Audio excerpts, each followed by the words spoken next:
இந்த 100 வருஷ தமிழ் சினிமாவில் எத்தனையோ தடவை பார்த்து ரசித்து சிரித்து இன்றைக்கும் மீம்ஸ் வர படம் வந்து இம்சை அரசன் 24 புலிகேசி. அந்த 24 புலிகேசி வந்து நடக்கவே இல்லை. உங்களுக்கு வடிவேலு மேலே ஏதாவது கோவம் இருக்கா? அதெல்லாம் ஒன்றும் இல்லை. அது வந்து சில விஷயங்கள் வந்து இப்போ அதான் நான் சொல்கிறேன்ல, நான் எப்படி டேபிளில் உட்காந்து யோசித்து இன்றைக்கி வந்து அது ஒரு காட்சிப்படுத்தப்படுதோ, நம்ம வந்து முயற்சி பண்ணலாம். அது நடக்கிறதும் நடக்காததும் வந்து பல விஷயங்கள் சம்மந்தப்பட்டது. ஸோ அது நடந்திருந்தால் ரொம்ப நல்லாயிருக்கும்.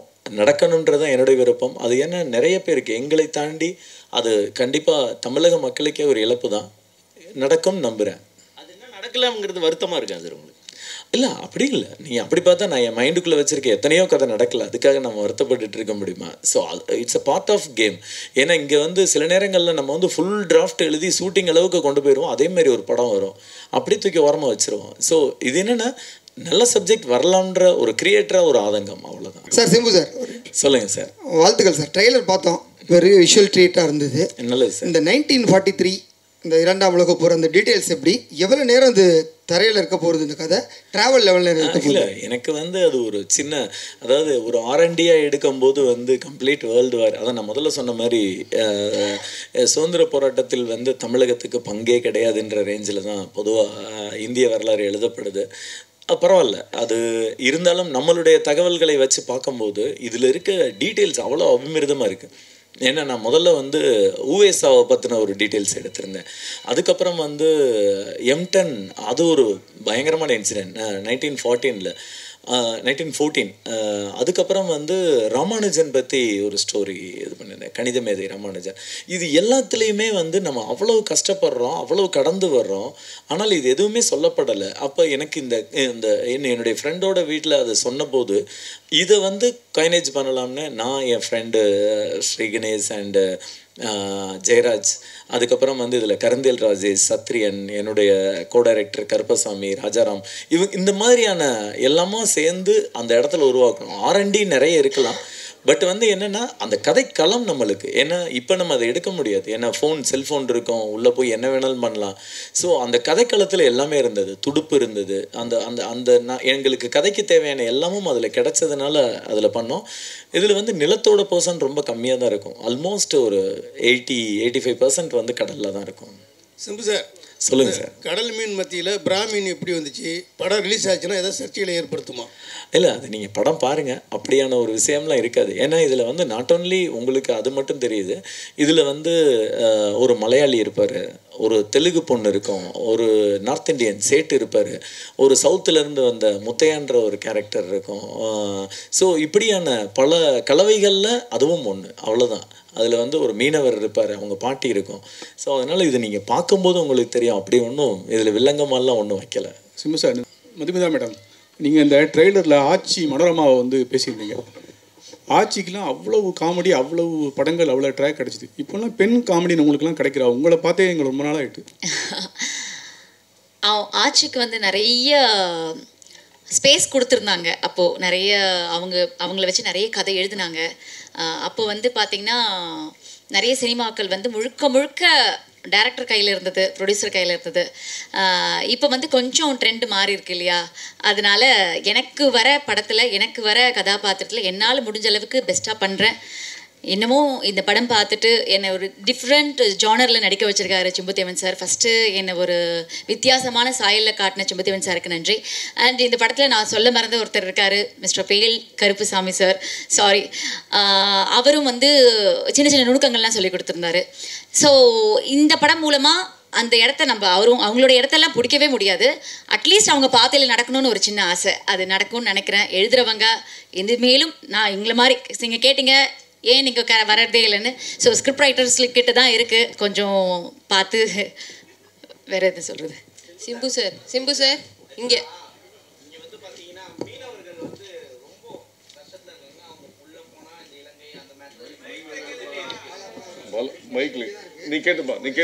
சிம்பு சார், யோகி பாபு சார் செம்ம பிஸி, அந்த பிஸியில் உங்களுக்கு ஷெடியூல் கிடச்சிச்சா?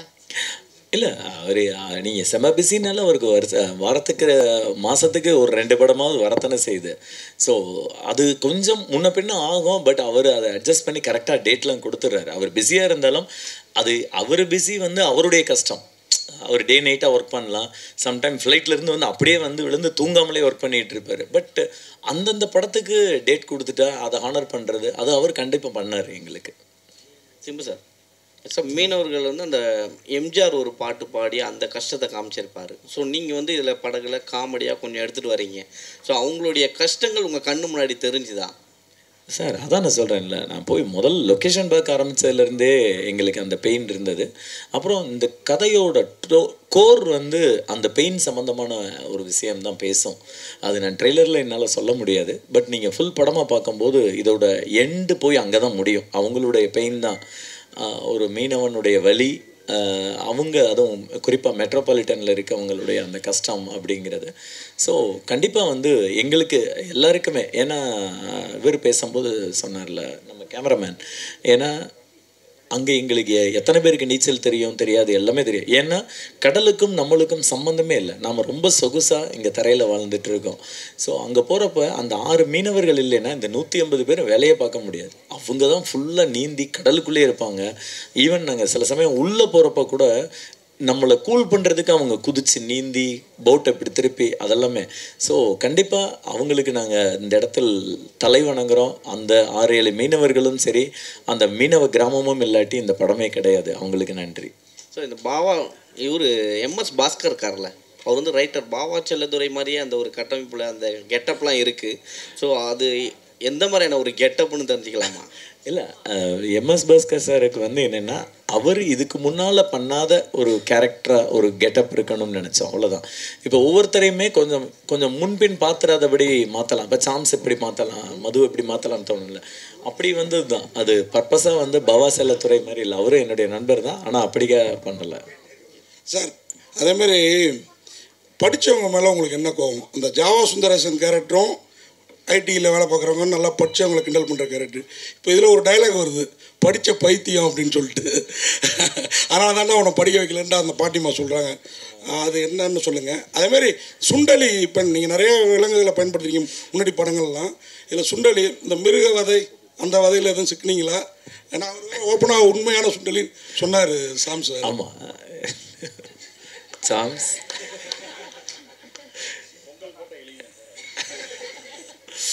இல்லை. அதில் வந்து ஒரு நாங்கள் வந்து ப்ராப்பராகவே, நான் முதல்ல ஃபஸ்ட்டு கேள்விக்கே முதல்ல சொல்லிடுறேன். ஜாவா சுந்தரேசன் அப்படிங்கிறது வந்து அந்த கட்டமைப்பில் அன்னைக்கு இருந்த ஒரு கேரக்டரோட உருவகப்படுத்துறது. இப்போ வந்து நீங்கள் அதை கரெக்டாக சொல்லணும்னா, ஒரே லெவலில் படிப்போம், காலேஜில் ஒன்றா ஃப்ரெண்டாக இருப்போம், கெமிஸ்ட்ரியில் இருப்பான், ஃபிசிக்ஸில் இருப்பான், கம்ப்யூட்டர் சயின்ஸில் இருப்பான், தமிழில் இருப்பான். பட் கம்ப்யூட்டர் சயின்ஸில் இருந்தவனுக்கு அந்த ஓப்பனிங்க்கு மேலே போகலாம். இவங்கெல்லாம் 10,000 வாங்குற இடத்துல அவங்களுக்கு 40, 70, 1 லட்சம் இப்படி அந்த ஹைக்கு வந்து நீங்கள் வந்து மறைக்க முடியாது. ஏன்னா ஒவ்வொரு வீட்லேயுமே அது நடந்தது. ஒரு என்னோடய ஃப்ரெண்டோட வீட்டில் அவங்க அண்ணனுக்கும் தங்கச்சிக்குமான சண்டையாக தான். அவன் பாவம் 8,000 வாங்கிட்டு இருந்தான். அந்த பொண்ணு கிட்டத்தட்ட 50,000 தாண்டி. ஆனால் 2 பேருடைய படிப்புமே ஆவரேஜாக அந்தந்த கோர்ஸை படிச்சு. ஸோ அப்போ ஆப்பர்ச்சுனிட்டியை பேஸ் பண்ணி தானே தவிர்த்து அது யார் மேலேயும் பொறாமையெல்லாம் கிடையாது. ஸோ அதை எக்ஸாகரேட் பண்ணி, ஏன்னா சமுதாயத்தில் எல்லார் வீட்லேயும் நடந்த சண்டை அது, எல்லார் வீட்லேயும் நடந்த சந்தோஷம் அது. ஸோ அதை வந்து கேரக்டராக பண்ணணும்னு தான் பண்ணோம். மற்றபடி இதில் ட்ரெய்லர் பார்த்துட்டே வந்து படித்தவங்களுக்கு மேலாம் நான் எதிரியான்னு கேட்டேன். இப்படி படம் ஃபுல்லாக பார்த்தீங்கன்னா தெரியும். அது வந்து என்னென்னா, ஓவராக படித்தவங்க சம்டைம்ஸ் பிளேடு போடுவாங்கல்ல, அதை பேஸ் பண்ணது தான். அவங்க எல்லாத்தையும் கொட்டிடணும், தனக்கு தெரிஞ்சதெல்லாம் காமிச்சிடணும்னு உணர்ச்சி வசப்படுறது அதுதான். மற்றபடி நாங்கள் வந்து ப்ராப்பராக டாக்டர் வச்சு அந்த எலிக்கு வந்து ஒரு அனிமல் வெல்ஃபேர் போர்டிலேருந்து அவங்க வந்து பார்த்து இப்படிலாம் தான் பண்ணுது. அதனால் சாம்ஸ் கொஞ்சம் உணர்ச்சி வசப்பட்டு சொல்லியிருப்பார், அவரை மன்னிச்சிருங்க. சிம்பு சார், எப்பவுமே வந்து நாங்கள் சிம்புதேவன் படம்னாவே நாங்கள் பேனர் பார்ப்போம். என்னென்னா சிம்புதேவன் இயக்கத்தில், சரிங்களா, அப்புறம் வடிவேல் நடிக்கும் தான் போட்டிருக்கீங்க. இதில் என்ன சார் வந்து யோகி பாபுவின் சிம்புதேவனிஸ் போட்டிருக்கீங்க? ஏன்னா இது வற்புறுத்தலின் காரணமாக போட்டிருக்கீங்களா? ஏன்னா வடிவேலை விட அவர் கொஞ்சம் பெரிய ஆள் ஆயிட்டுன்னு சொல்லிட்டு அவர் போட்டிருக்கீங்களா? அதெல்லாம் இல்லைங்க, இது ரொம்ப நான் இது வரைக்கும் நீங்கள் இப்போ சொல்ல விட்டு தான் நானே பார்க்குறேன். நான் அது ரொம்ப கேஷுவலானது. என்னென்னா ஒரு மேலே எப்பயும் வந்து ஒரு இந்த இந்த இந்த படத்தோட செல்லிங் எலிமெண்ட்டுன்னு ஒன்று இருக்குது. ஸோ அப்போ அப்படி வரும்போது பிரபா பிரேம்குமார் ப்ரெசன்ஸ், அதுக்கப்புறம் யார் இருக்கான்னு அதையும் கீழே போய் வந்து நம்ம போட்டோம்னா தெரியாதே அப்படின்ற ஒரு மார்க்கெட்டிங் ஸ்ட்ராட்டஜி தாண்டி அதில் ஒன்றுமே கிடையாது. ஏன்னா இங்கே பேர் வந்து முக்கியம் இல்லை. நீங்கள் அங்கே போட்டால் மட்டும் படம் ஓடிடுமா என்ன? படம் நல்லா இருக்கணும், அது நல்லா நடிக்கணும், இவ்வளோ விஷயங்கள் இருக்குது. ஸோ இது ஒரு டிசைனரை கேட்க வேண்டிய கேள்வி நானும் கேட்டுடுறேன். சிம்பு சார். சார் சொல்லுங்கள் சார் ப்ளீஸ். ஓவியராக இருந்து பத்திரிகையிலிருந்து இயக்கத்துக்குள்ளே வந்துட்டீங்க. இத்தனை வருஷம் வாழ்க்கையில் இத்தனை படங்கள் செய்திருந்தாலும் உங்களை நீங்கள் நினச்ச அந்த பேர் போல் இது ஓவியத்தை விட இதில் நிறைய கிடச்சிருக்கு அப்படின்னு நினைக்கிறீங்களா? சார் நான் வந்து அடிப்படையில் ஒரு பத்திரிகையாளர் சார். நான் வந்து சப் எடிட்டராக இருந்தேன் விகடனில். ஸோ நான் வந்து இந்த மாதிரி சினிமாவுக்கு போகிறேன்னு அப்போ வந்து பாலு சார் இருந்தாங்க.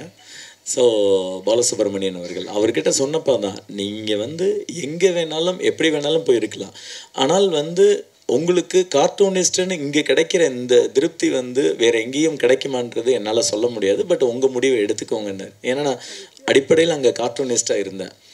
ஸோ எனக்கு வந்து ஆனால் நான் உள்ளே வந்ததே வந்து சென்னைக்கு வந்தது ஒரு இயக்குனர் அப்படின்ற மைண்ட் செட்டில் வந்ததுனால என்னால் அதுலேயும் கொஞ்சம் பண்ண முடிஞ்சது, அவ்வளோதான். நான் வந்து என்ன கார்ட்டூனிஸ்ட்டாக மட்டுமே ஆகணும்னு நான் வரல. அதனால எனக்கு இந்த எண்டில் நான் இது ஒரு பயணம் தான். இதுவும் எனக்கு இன்னும் நான் எவ்வளோ தூரம் போகணும் என்னென்னலாம் தீர்மானிக்கல. ஒரு பழமொழி சொல்லுவாங்கள்ல, வடக்கு நோக்கி போக வேண்டியவன் தெற்கில் வெகு தொலைவு நடக்க வேண்டும்னு. நான் என்ன தெற்கில் நடந்துக்கிட்டு இருக்கேன், போய் ரீச் ஆவேன்னு நம்புகிறேன். மதுமிதா மேடம், நீங்கள் பேசுகிறப்போ நீங்கள் பேசுகிறப்போ என் கூட நடித்தவங்கெல்லாம் ஹீரோ ஆகிடுவாங்க பேரெல்லாம் சொன்னீங்க. உங்கள் கூட நடித்து நிறைய படத்தில் நடித்த சாம்சங் ஹீரோ ஆகிட்டாரு. 2 படம் நடிச்சிருக்காருங்க. அதான் ஹீரோ ஆகிட்டாரு. அவர் பேரை சொல்லவே இல்லையே. அது மறந்துட்டு நீங்க வந்து வருத்தப்பட்டேன். இப்ப சொல்லிடுறேன், 2 படம் நடிச்சிருக்காருங்க. அவரும் ஹீரோவா நடிச்சிருக்காரு, ஜுஜுபின்னு. பட் எனக்கு எப்போ அந்த ராசி வரும்னு தெரியல. யார் கூட நடிச்சா நான் ஹீரோயின் ஆவன்னு தெரியலங்க. அதே மாதிரி நீங்க இப்ப நடிப்பு கம்மி பண்ணது குழந்தை இந்த விஷயங்களாலயா? ஏன்னா நாங்க ரொம்ப உங்களை ஆட்சிக்கு அப்புறம் எதிர்பார்த்தோம் அந்த பொண்ணு சொன்ன மாதிரி. இல்ல சார், நான் நிறைய படங்கள் நடிச்சிருக்கேன். கொரோனாவால சில படங்கள் இன்னும் ஸ்ட்ரக் ஆயிருக்குன்னு உங்களுக்கு தெரியும். அண்ட் வந்து குழந்தை பிறந்ததாலையும் ஒரு காரணம் இருக்கு சார். நன்றி. சிம்பு சார், சார் காலையில் ஆடியோ லஞ்ச்லேயும் ஹீரோ வரலை. அதே அவங்க மேடையில் இருக்க ப்ரொடியூசர்லேருந்து எல்லாருமே மாறி மாறி பேசிட்டு இருந்தாங்க. ஓகே, இப்பயும் ஹீரோ இல்லை நீங்கள் இப்போ பாருங்க, அந்த சர்ப்ரைஸ் உங்களுக்கு வரும். வந்துக்கிட்டாரு, நாங்கள் சொல்லிகிட்டே இருக்க மாதிரி இன்னும் சில நிமிடங்களில் நுழைவார். இல்லை இது வந்து இவங்களா பேசிட்டு இருக்க, அதனால பேச்சு நீடல. பத்திரிகையாளர் உங்களை நீங்க கேள்வி கேட்ட மாதிரி எல்லாரும் கேள்வி கேட்கறது தான் இருக்கு. இப்ப இல்ல அதுக்கு தான் நான் சொல்றேன். அவருக்கு தெரியாது, எனக்கு தெரியும். இப்பதான் யோகி பாபு பேசினாரு. கேகே நகர் தாண்டிட்டாரா, நீங்க சாப்பிட்டு முடிச்சு போறதுக்குள்ள உங்களை பார்த்துட்டு தான் போவாரு. மெயினாவா பாலா பார்த்துட்டு போறேன்னு சொன்னாரு. கேள்விகள் இருக்கு, அதனாலதான் சொன்னேன். இல்ல மேடை இருந்தா நிறைய கேட்கலாம். இல்ல அவரு வந்து நான் ஜாயின் பண்ணிக்கிறேன், யாரையும் வெயிட் பண்ண வைக்காதீங்க, ஆல்ரெடி 8:30 மணி ஆயிடுச்சு, சாப்பிட சொல்லிடுங்க, எல்லாரையும் பார்த்துட்டு போறேன்னு சொன்னாரு. அதனால வந்திருந்து ஊக்கப்படுத்திய அனைவருக்கும் நன்றி, வணக்கம். மிக்க நன்றி.